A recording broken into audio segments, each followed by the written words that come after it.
Viewers, here's the story we're tracking right now. Amid the India-Canada diplomatic standoff, sources have told Republic TV and sources have told us that India has now resumed the e-visa service to Canadian nationals. Visa services had been suspended on September 21st over Canada's claims that agents of the Indian government were involved in the June 2023 killing of Khalistani separatist Hardeep Singh Nijjar. Let's go straight to Abhishek Kapoor, our senior executive editor. Abhishek, now sources have told Republic TV that e-visa services have been resumed, and of course this is source-based information come in, but this coming in, of course, after that high voltage standoff between India and Canada. Well, you see, this should be seen definitely as a first sign of thaw, or at least an Indian nuance coming in the picture, where while we have matched escalation for escalation and we have responded to Justin Trudeau's position without any evidence, what is important is that when you are part of a member of the Committee of Nations, you have to also be seen to be reasonable and accommodative. So I think this is a message in that direction, that Canada has to cooperate. When Canada says that India has to cooperate, it cannot be without any piece of evidence.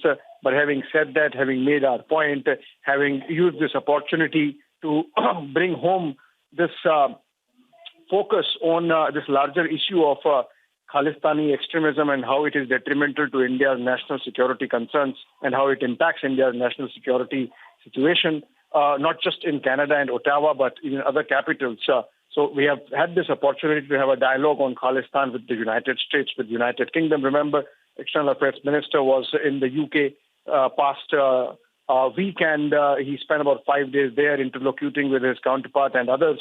So obviously, this has been used as an opportunity to impress upon all these world capitals, from Canberra to Ottawa to London to Washington, D.C., to make them aware that their indulgence with these sentiments purely from the principle of freedom of expression is something which actually adversely affects India's national security situation, and so they should be a little more sensitive in handling these things. We have seen an impact of this happening on the ground already in other capitals, and hopefully with the Canadians also. Maybe there is some outreach that has been made by the Canadians as a response to which India has sort of brought in this element of thaw in the standoff.